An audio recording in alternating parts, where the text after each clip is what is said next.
Bonjour Sébastien, on est ici ce soir au grand opening des French Tech Weeks. La CEPAC est un important investisseur sur le territoire d'Aix-Marseille. Pourquoi être partenaire pour la seconde année de la French Tech d'Aix-Marseille?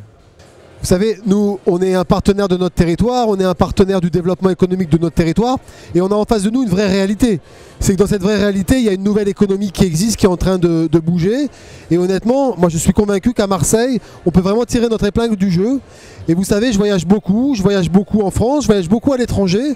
Et c'est incroyable de voir, depuis que je parle de ce qu'on fait à Marseille, à quel point les interlocuteurs que je vois partout en France me disent l'image de Marseille a changé.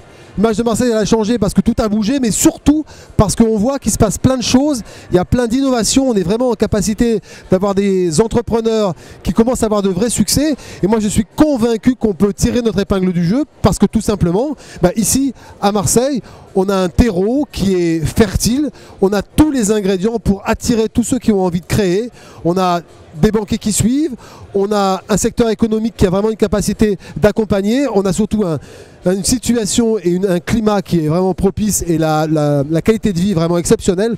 Moi je pense vraiment qu'il faut qu'on soit tous convaincus que Marseille est un vrai totem en France pour le développement des startups et pour le développement digital. Et moi j'ai envie vraiment qu'on tire notre épingle du jeu.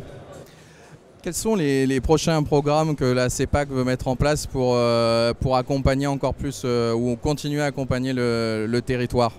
On a décidé d'investir massivement, on a pris la majorité du capital de Pfactory. Pfactory est notre outil qui nous permet de fédérer, d'accompagner les startups. On commence à avoir de vrais succès. Nous ce qu'on veut, c'est on veut être au début, à l'origine, pour accompagner les porteurs de projets dans le montage du dossier. On veut rentrer au capital avec Pfactory et derrière, on veut surtout faire notre rôle de banquier parce que c'est d'abord ce que l'on est et on essaye dès le départ d'avoir une offre bancaire même minime parce que pour accompagner les startups, très vite, il faut du financement et du BFR et c'est ce qu'on essaye de mettre en place le plus rapidement possible. Très bien. En termes de transformation numérique, pour une banque, c'est des futurs enjeux. La CEPAC, il travaille avec les startups ou à l'intérieur, vous avez des business units adaptés à ça? J'adore cette question parce que c'est vrai qu'on est au cœur de la transformation digitale. On est touché de plein fouet et si on reste sur nos modèles antérieurs, on est convaincu que dans 10 ans, on aura de vraies difficultés. Donc il faut se repenser, il faut se renouveler. Et pour se renouveler, il faut s'ouvrir sur le digital, sur de nouveaux processus. Moi, le pari que je fais, c'est de m'ouvrir sur mon tissu local et on a embauché un directeur de la transformation digitale au niveau de la CEPAC et on s'appuie sur des startups locales. On a aujourd'hui des POC, des Proof of, je ne sais plus comment on dit, peu importe, qui sont en cours et qui sont en capacité de tester ce qu'on est capable de faire avec ces startups là.